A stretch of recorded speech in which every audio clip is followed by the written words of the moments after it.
Yo, what's up, War Report family? Y'all already see who I got in here. I got my guy, Dukes, the Scoop in here. We about to talk a little bit about this past weekend, Auburn football, the energy in Jordan Hare, interim coach lack, all of that, man. So y'all stay tuned for this conversation. Let's get to it. Duke, how you feeling, man? I mean, I feel good, man. Man, what a time to be alive and be an Auburn alum, right? Yeah. Or be an Auburn fan, right? Yeah.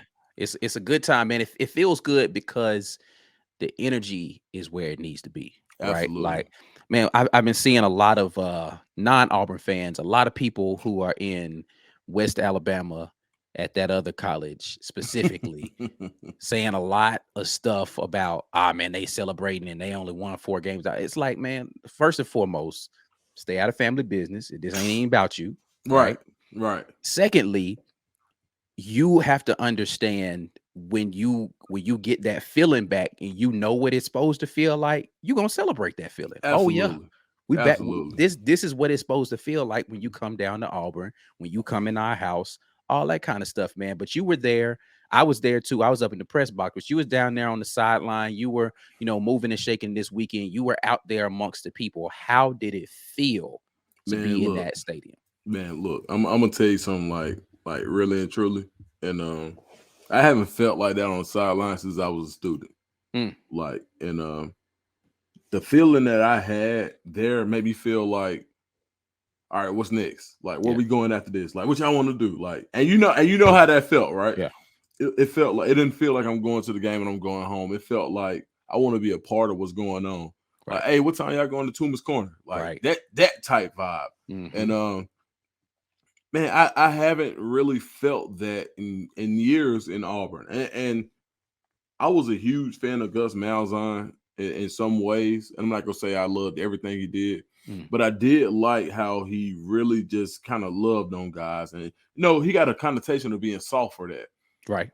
But for somebody who I know holds people accountable in Carnell Williams, but also knows how to love on them, that energy like kind of permeated the whole stadium. Like, the fans were there. We got one of our guys there. We want to support them. Like, for a 13-10 game and a 4-6 versus a 3-7 after the end, right?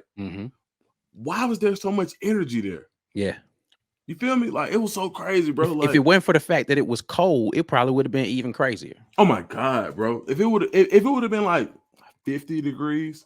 We don't even want 70. Yeah. It don't have to be. If it was just like, I'm not freezing my butt off by the time the fourth quarter gets here type of thing. Yeah. If it had been in the mid 50s. Oh my God, bro. Like, that was such so I'll say this. The light show going into the fourth quarter was so crazy. Yeah. And people had left already, but it was so loud. Yeah. Even with the people, like, so you lost a lot of the people at the top, and understandably so, because at the top, the wind was doing things. It's cutting. It was doing things. The wind got a switch up there. If you know, if you know what I'm saying, you know what I'm saying. But at the end of the day, like, man, I've never seen Auburn like that. That was the first time I've seen Auburn like that. Yeah. In that type situation. Yeah. Like, that was like an Iron Bowl environment to play Texas A&M. And I think the only reason that it was there, and I'm not just saying this one, but I can honestly say that Auburn was excited to get behind Carnell Williams. Absolutely. Sure. Yeah, I mean, I think, just from the people who were there at the game, right? Like, I was in the post-game presser. Carlos Rogers was just over there inside chilling, watching his boy, give his first home post-game presser. It's just different, man. It's different when you got guys who used to play with down here on the sidelines, hyping. I remember we played LSU. This is during the Gus years. I can't remember which year it was, but it was at LSU. And camera pans the sideline, and all you see is former LSU players down there hyping up guys. Now, we was beating LSU, right? But it was a different energy on that sideline when they had all them former guys down there that, guys that's in the NFL right now, being where you want to be down there, talking to you, getting you hyped, getting you charged up. And they came back and won that game, bro. Absolutely. That energy is something you cannot replace, dog. You can't.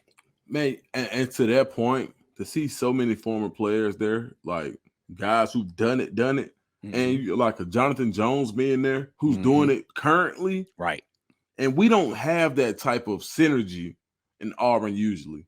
Yeah. But Cadillac brought it. But what Yeah. I will say is like, go to a University of Miami. Go to a UGA. Yeah. Any bye week these guys have, they're going back. And they're being welcomed and they're being asked to come back. Yeah. Now we have somebody who's asking these guys without even asking them. It's like, oh no, they was like, I'm gonna be there. Yeah. Without even asking them, it's like me being here automatically means I'm there. Like no BS. So I'm leaving. So I live in right now I live in Rex, Georgia, right? So I'm headed towards the airport. Like I had to stop by my mom's house. God bless my mom. And then by that time I was jumped back on 85. I'm on 85 and I see Marcus McNeil, who was a Pro Bowler from the San Diego Chargers, and JP in the truck.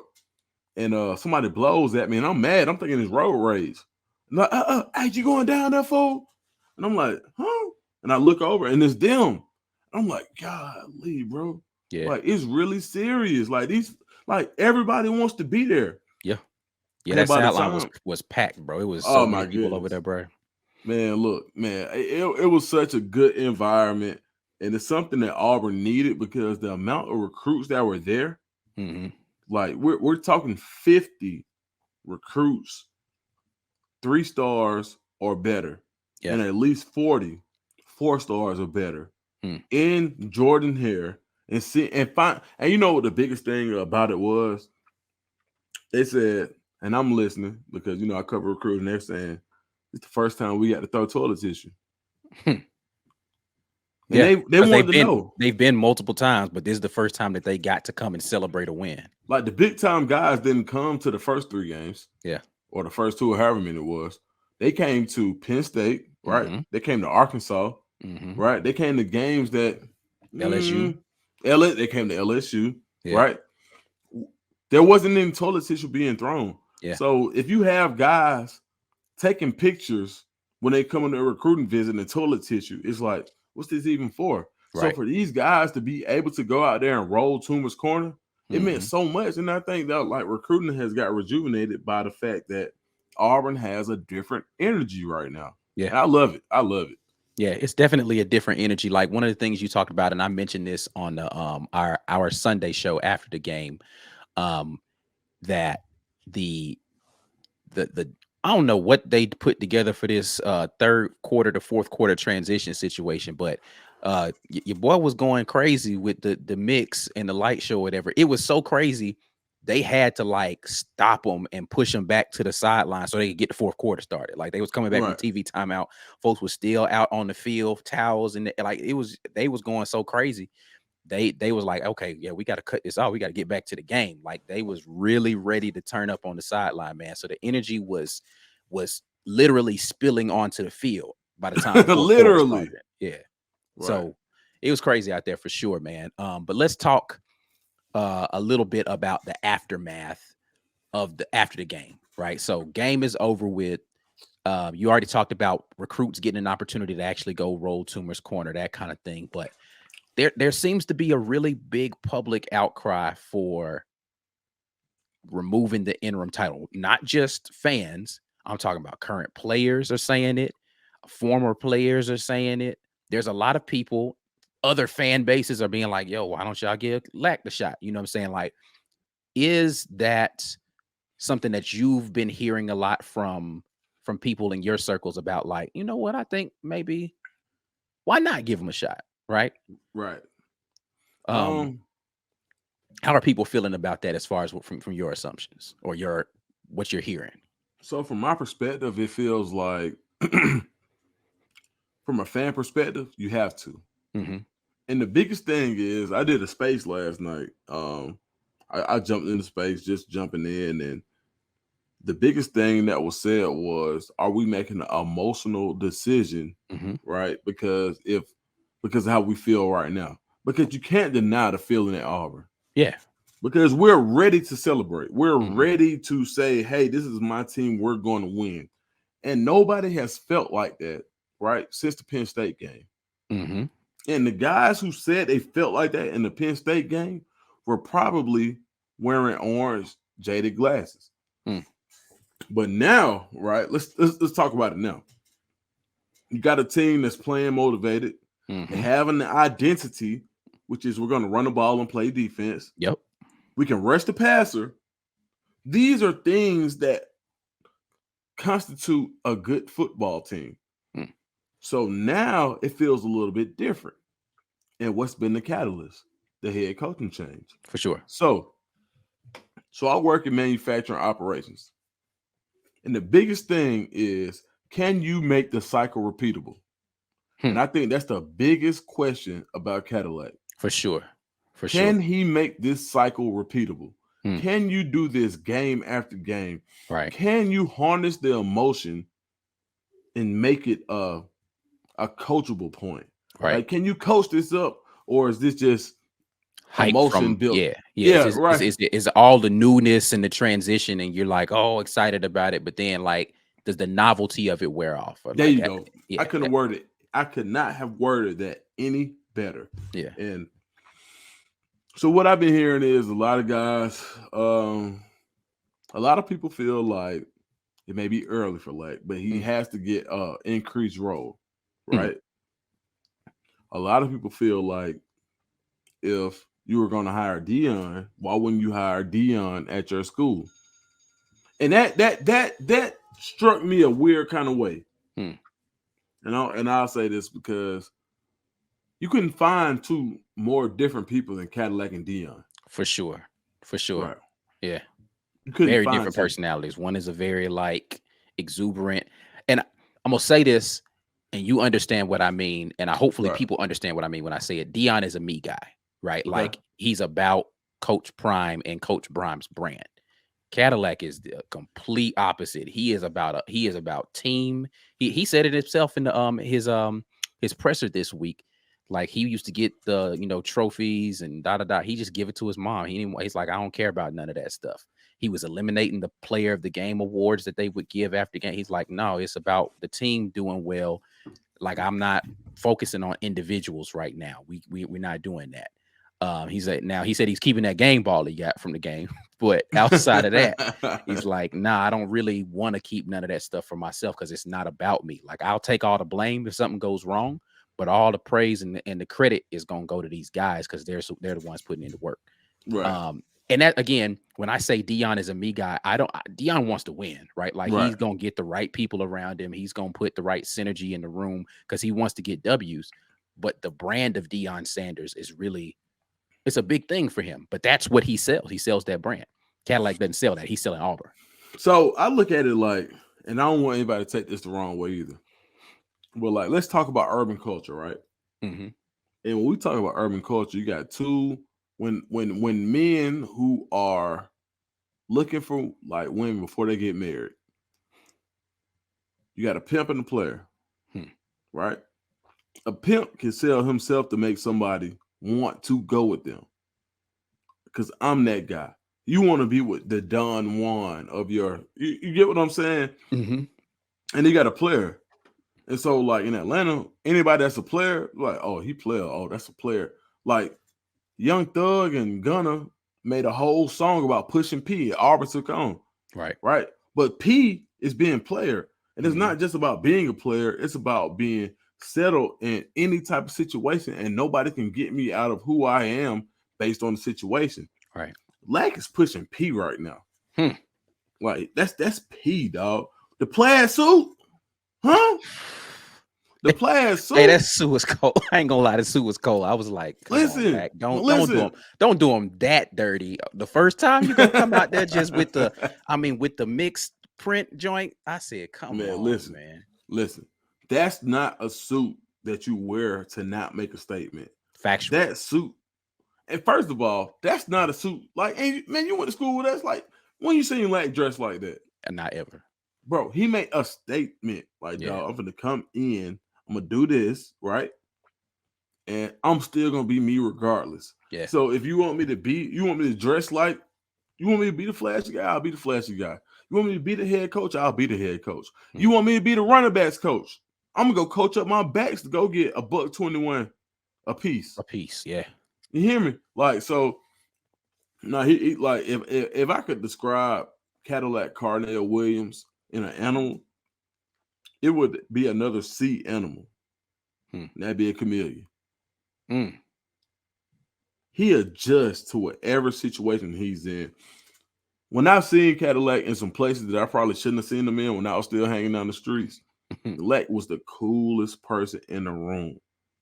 Didn't even matter where he was, the richest and the coolest. The richest person there, but nobody would know. And I think that means so much to how he affects the recruits that he's saying come to Auburn. Yeah. Even though they don't know who the head coach is going to be. The players that are thinking about the transfer portal that haven't announced yet. Because you know what? I want to be a part of what Lat's got going on. Right. And I just think we haven't seen this before ever in Auburn. No. And it means so much, like, just to see, like, you know what? Like, for Cadillac to be the guy, somebody who, when he was the guy, he was probably the most unassuming guy. I had a buddy of mine came from Atlanta, and when Cadillac was going crazy when we was in school, and I know you remember this, and shout out to Mike, man. Mike G remember this too. Like, bro, it wasn't nothing bigger than Lat in 2002, was it? Nah, that's a fact. I mean, and what's crazy is, as good as Ronnie was, he still wasn't the star like Lat was. Yeah. Right. So even in that time, you'll see him at Haley Center just walking, like, you know, it wasn't no big bright clothes. It was a basic tee, maybe some Auburn workout clothes, maybe a little polo shirt at the most. You got to think about it now.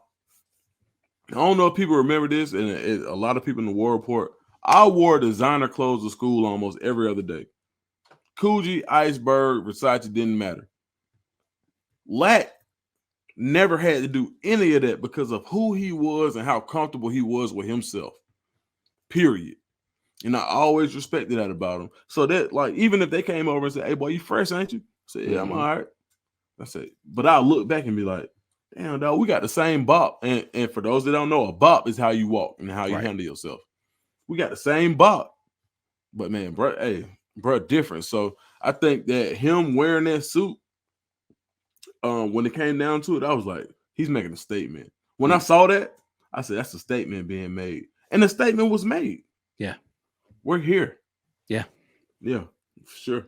Yeah. I mean, listen, I was definitely, I think what I like most about what Cadillac has done, not just for the program, but just for himself and his, we talk about personal brand, is that he's shown a couple of things. He's shown, like you said, that he can come out here and he can look the part, right? But he can still maintain who he is. Like, he's not getting lost in it, right? There you go. And, you know, and that's what you're talking about. Like, again, at the post-game press conference, still just as genuine, like laughing, having a good, like he's enjoying himself in this moment. And so when you hear him talk about, like, you know, I'm not trying to focus on, you know, all that other stuff. We got a game to prepare for. Whether he had, you know, it's nobody who says that really believes it. They definitely have thought about the future. But what's apparent though is that he is still laser focused in right now. And he is present, and he is not letting what could potentially happen in the future derail his thought process from, we got a game coming up. Let me just all right, Western Kentucky. Cool. Right. Western Kentucky. Let's do that. You know, they call it keeping the main thing. Yeah, yeah. We're not doing all this extras. Like, I'll let y'all have that conversation. Yeah, people want to come talk to me. Okay, cool, whatever. All right. What I can do is go make sure we can get a W next Saturday, though. Man, look.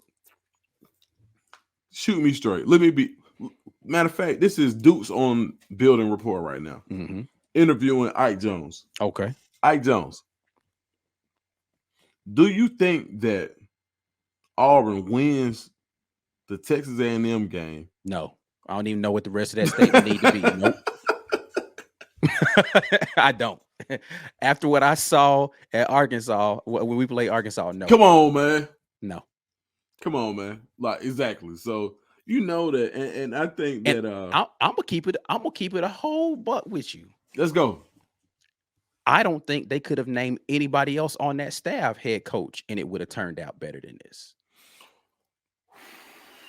I love Zach Etheridge, and that's who a lot of people, myself included, thought was going to be.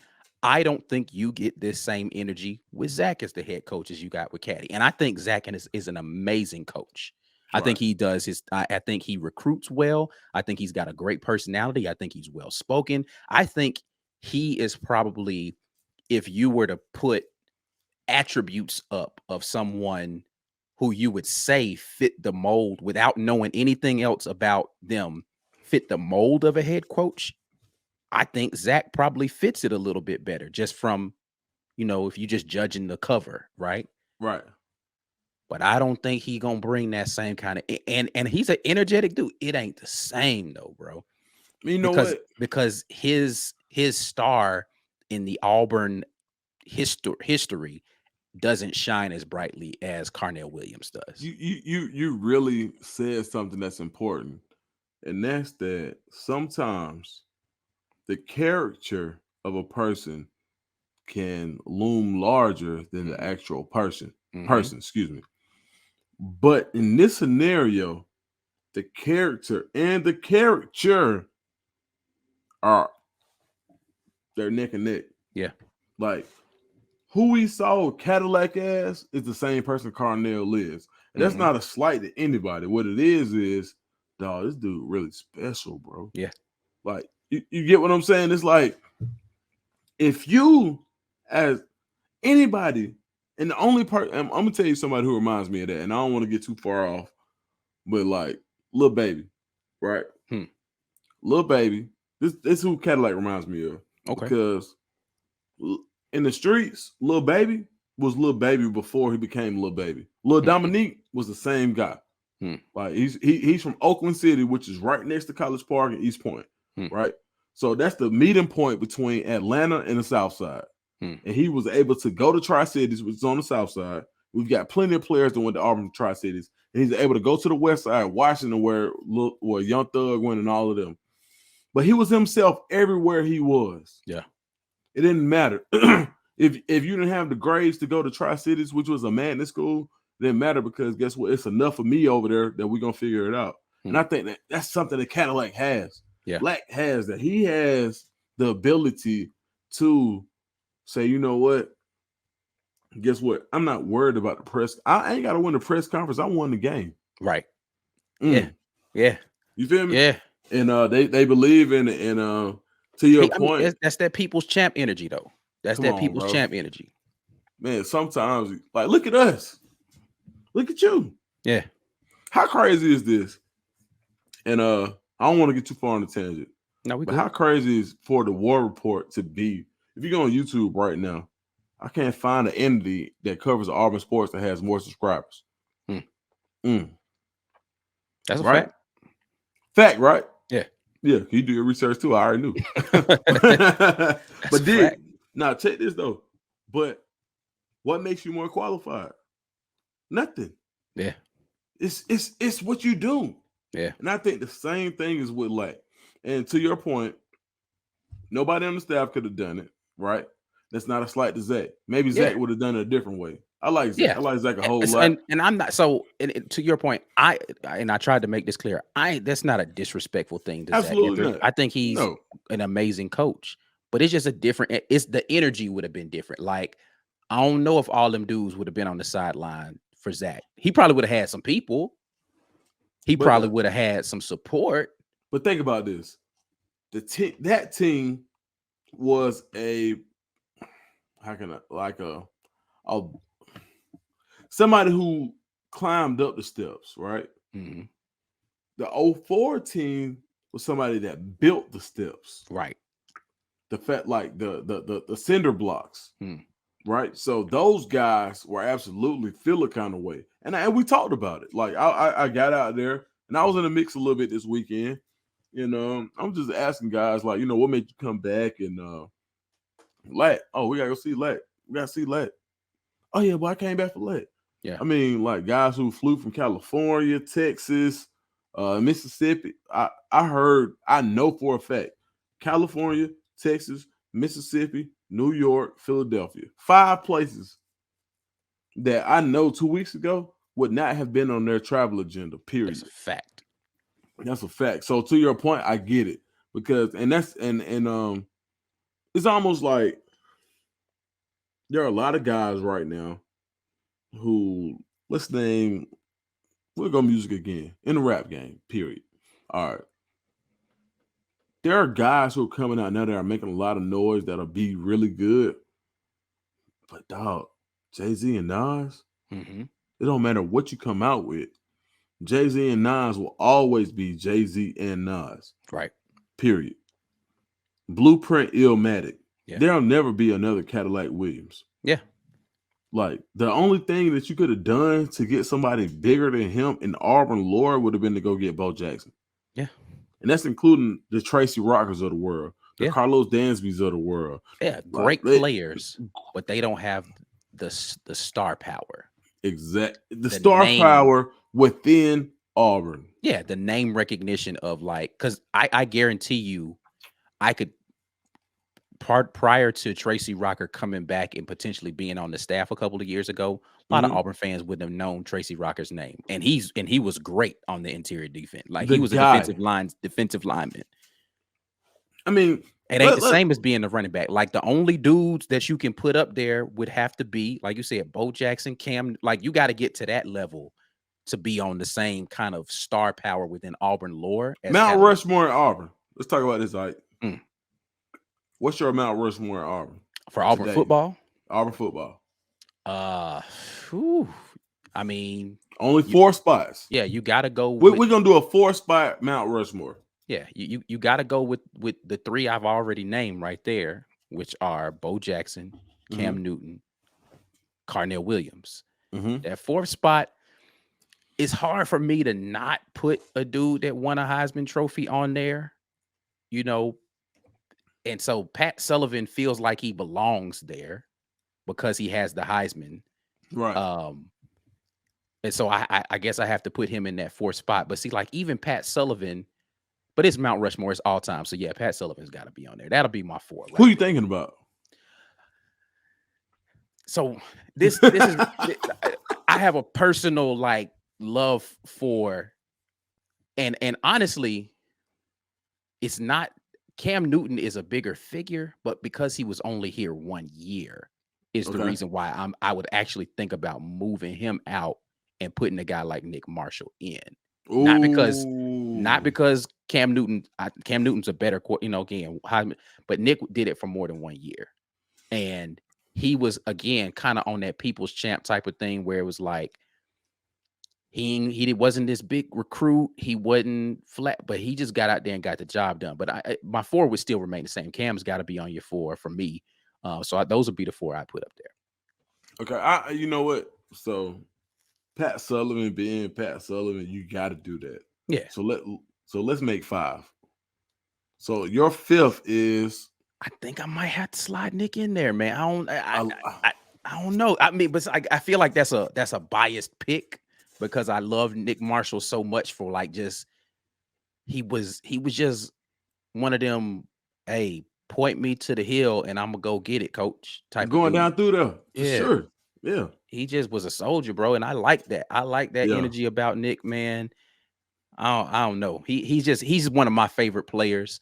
I don't even know where he ranks in record books or nothing like that. I don't care nothing about no record book. I don't care nothing about it. I don't care about the record book, man. He's just that guy. That's hard though. That's hard for me to get at that 5th spot to move out of my feelings with that.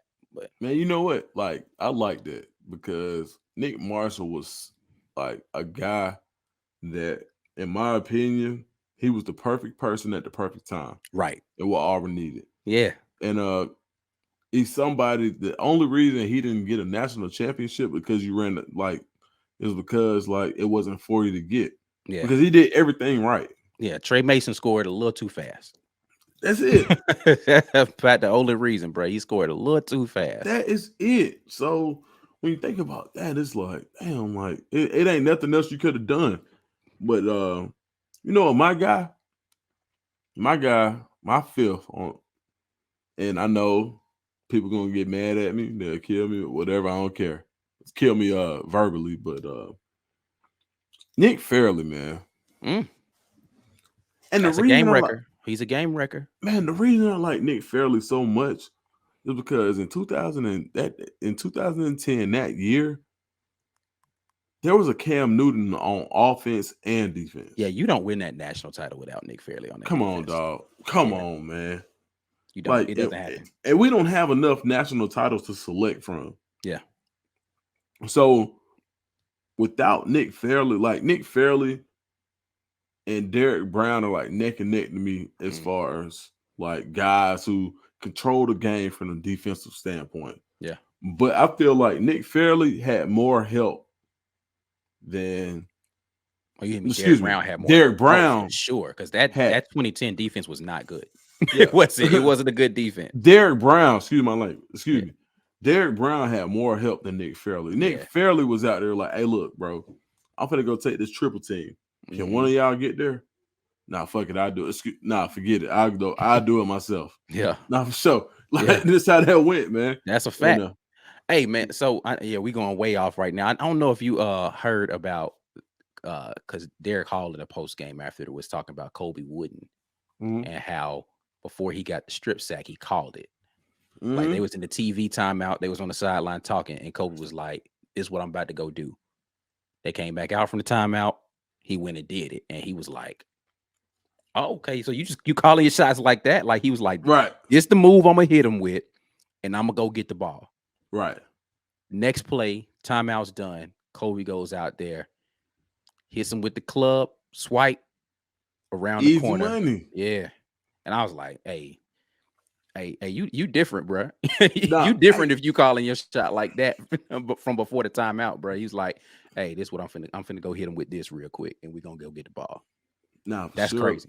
Nah, you know what I liked about that? It was so like relatable to me, and it allowed me to figure out that sometimes we don't realize that these guys who are supremely talented are still regular people. And sometimes you just know, right? Like if like let's say I'm just playing pickup basketball and I've been going to the right all game and I know I got a nasty right to left crossover. I haven't shown him yet. Yeah. But if he's been showing me tendencies that he's already gonna bite to me going hard right, and I hit him with a crossover, I can pull up to you on the sideline and say, "Hey, you know what, bro? I'm finna hit him with this cross. It's done." Yeah.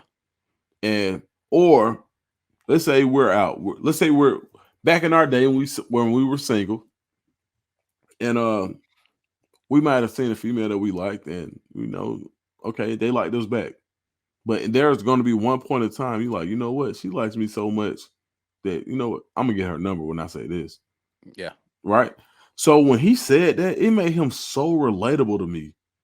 It was just like, dog, because everybody knows at one point in time. I don't care if it's a job, I don't care if it's a car, I don't care what it is. There's going to be one point that you just know.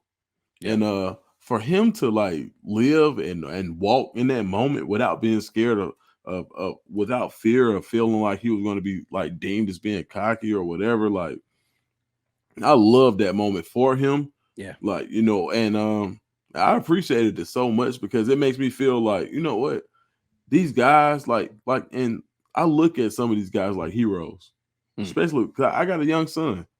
And for him to say, you know what, I knew ahead of time. It wasn't like I got into play and I put a battery in my back and I turned into 6'9" and I turned into 400 pounds. No, he just said, look, bro, I've been working this man all game. Yeah.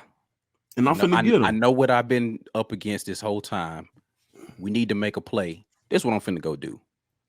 I see you at the quarterback. I love the confidence so much. And like you said, that lets me know that. And Kobe, and honestly, man, Kobe Wooden is a first day player. Yeah. He's got all the talent in the world. All the talent. NFL player first day for sure. Yeah, he's another one of those guys that's a game wrecker. Like absolutely, you if you don't turn the film on and see Kobe Wooden out there making plays, you wasn't watching the film. Like him and Derek Hall have to be one of the best. Like, you got to put them on a list of Auburn defensive line duos. Like like I that'll wouldn't be say we might need to do a whole other conversation about that one right there, man. Get them the defensive line duos. We might need to come back and make that a part 3 or something of a no, we combo. got to, because think about it. Like, you had like think about it. You had Derek Brown, Marlon Davidson, right? You had like a Derek Marks and Quinn Groves to take you back, right? Let's like who's Derek Brown, Jeff Holland. Yeah. Was that Brown? I'm trying to think, was Holland the same? I think that would have been early years. Derek Brown would have been Jeff Holland. Early Derek Brown and Jeff Holland, right? Yeah. So like, we didn't know who Marlon Davidson was yet. He was there, but we didn't know who he was yet. Yeah. Because Marlon Davidson started before Derek Brown, actually. So that's a very interesting conversation. And I think, like, and you guys put it in the comments, like, let us know like where we can go with it. Yeah. All right. Well, let's jump back on this lack thing, and last thing I want to talk about with you with that is, just how realistic do you think it is that lack could be given an opportunity to do it? Now, whether he gets hired or not, is he going to even get a chance at it? He's 1000% he'll get an interview. Okay. 1000%.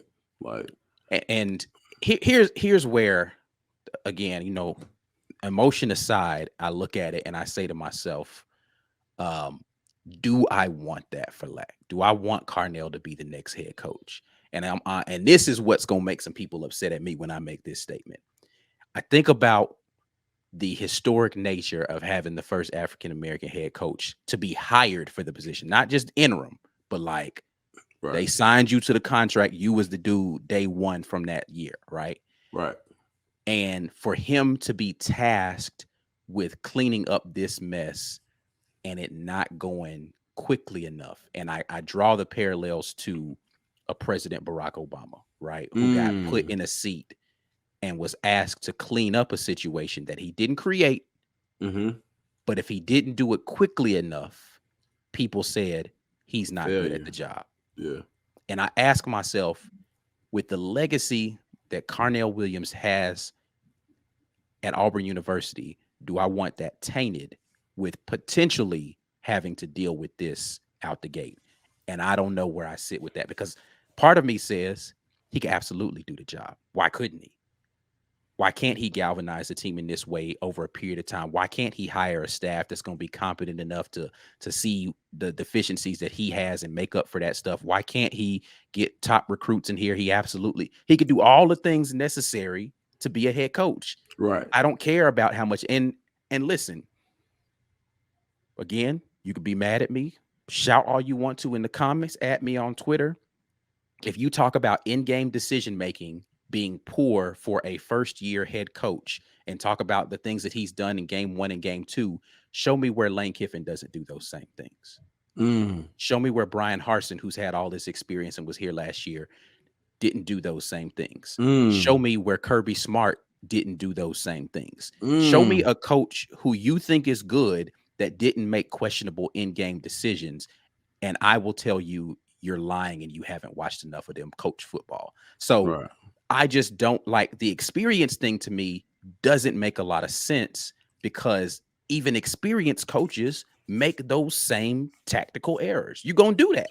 You coach enough games, you're going to make a bad call. You're going to take a chance when you shouldn't have. Gus used to do it all the time.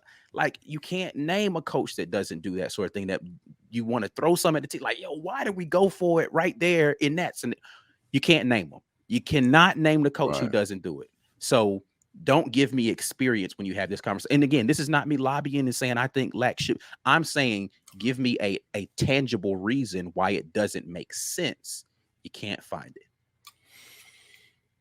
So I'll say this. I feel like when it comes down to it, you got to have you really got to have a reason why, like, he's not the guy. He doesn't have enough experience. Okay, that's cool. But how many times have we seen people with no experience? That's what makes stories. people with no experience like excelling. So in the World Series, we look at guys, rookies. So a rookie making a home run or hitting a home run versus a uh, established star makes way more headlines than the star doing it. Hmm. Right? Andrew Jones hitting 2 home runs in the World Series in 96, 95, whatever it was, right, with the Braves. Made way more noise than whatever Chipper Jones did, Yeah. right? Because he had Because been there a nobody few. expected it. Exactly.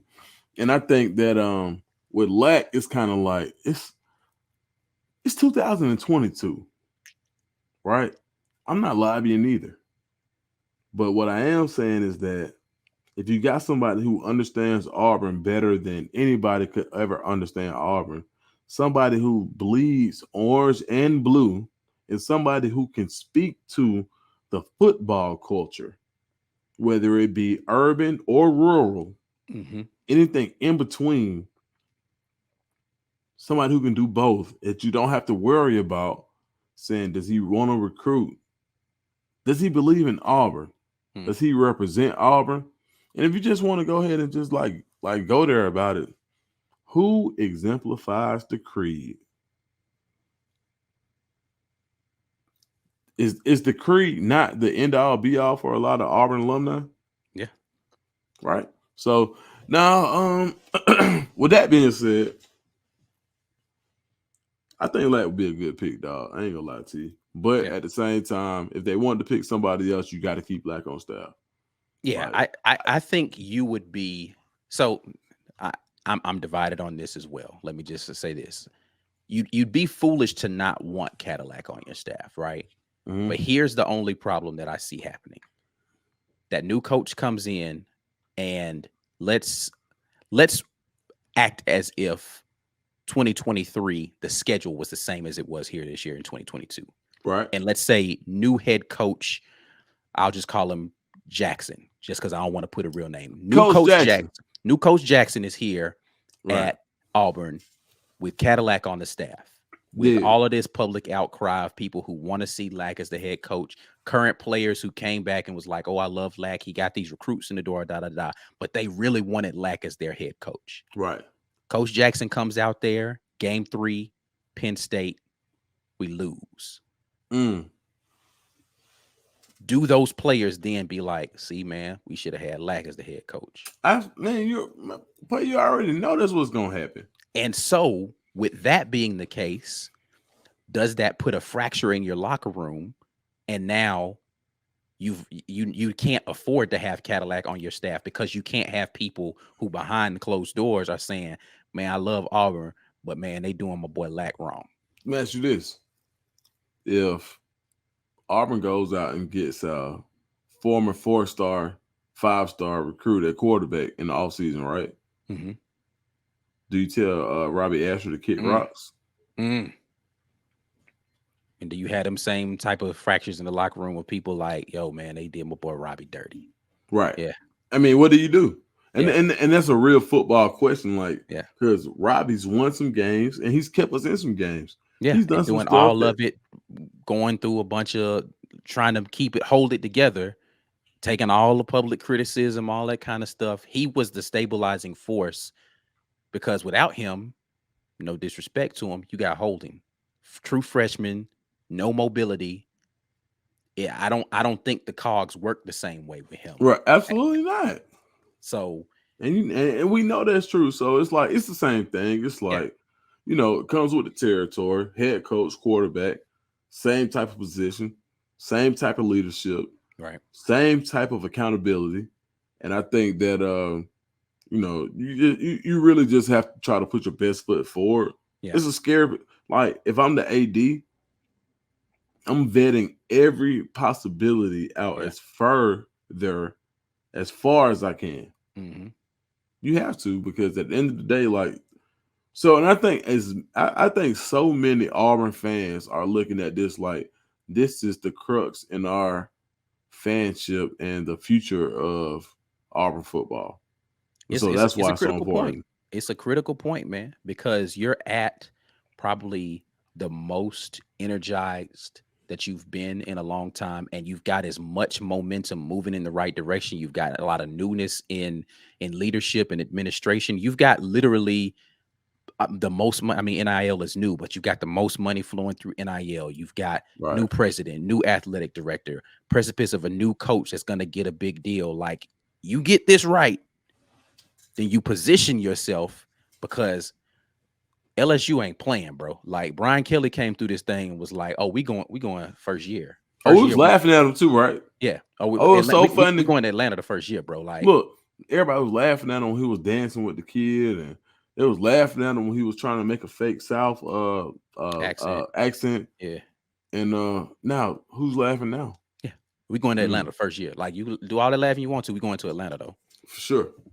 Out of there. Yeah, I love it. I love it too, because you know what? He understood that recruits and players are the most important part of being yeah. a head coach. You gotta have the Jimmys and Joes, bro.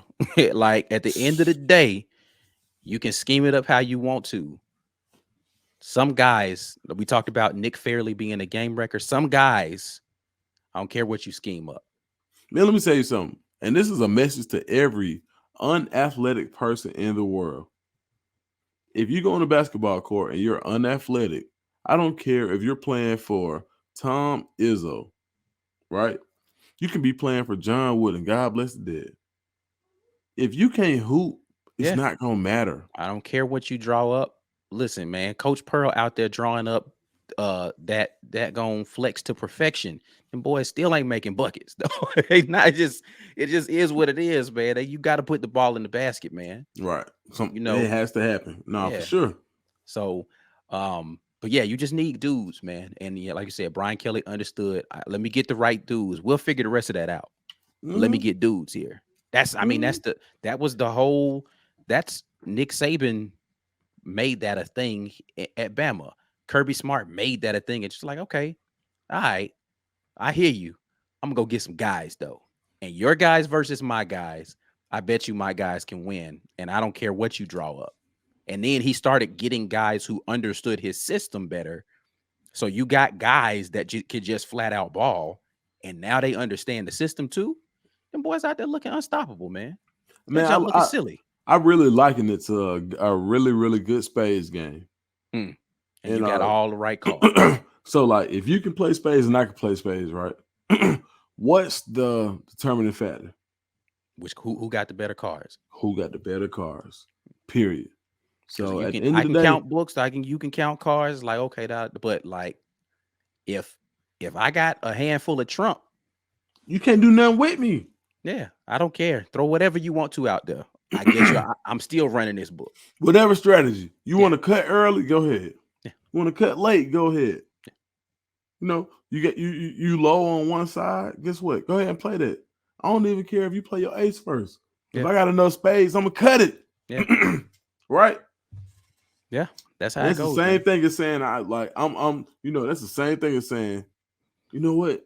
I got the best offensive play caller, and he's gonna play this triple reverse Philly special to the tailback, fullback, and the left tackle will be eligible. Bro, who cares? You ain't finna get all that off. Yeah, I got the best D lineman in the country. Right. Good luck having time getting the playoff. Right. Best play in the world. Good luck getting time. Good luck, sir. Yeah. Great intentions. All right, man. But shoot, bro, we gonna get up out of here, man. It's always good talking to you, man. We gonna just have to make this a regular situation, man, when we get together and just chop it up, bro. But man, you know what? Like, and I say this if I get up out of there, I'm finna go eat, bro. But look, dog, this don't even feel like I'm doing nothing. It just feel like we just talking. Like, yeah, for sure. Like, so I appreciate it, and kudos to you for making it feel like such a comfortable situation, bro. Thank you, bro. Yeah, no, absolutely, man. You know I love chopping it up with you, man. We got to do it more often, man. But, you know, in case they don't know, tell the people where they can find you, man. Man, find me on Instagram and Twitter at Dukes D Scoop, and find me on YouTube at Dukes the Scoop, and check me out on The Casual Flex. I'm trying to get my man Ike to come on over and be my consultant, be my guy. But you know, if we're gonna not, make it happen, man. Hey, you know, and if not, you'll see me more on the War Report, and hopefully, I might be on the War Report network one day for sure. Hey, listen, man, put it out there, brother. We're gonna make it happen, man. But I appreciate you very much. And we're gonna get out of here. Y'all know who we are, man. We're the War Report everywhere. Your man Ike Jones. Hit up the warreport.com. Go get you some merch. Do all of those things that you need to do to make sure you're locked in with us. We are the War Report on YouTube, Instagram, Facebook, Twitter, TW Report on TikTok. That's it. We're signing off until next time. And as always, warriors. Peace.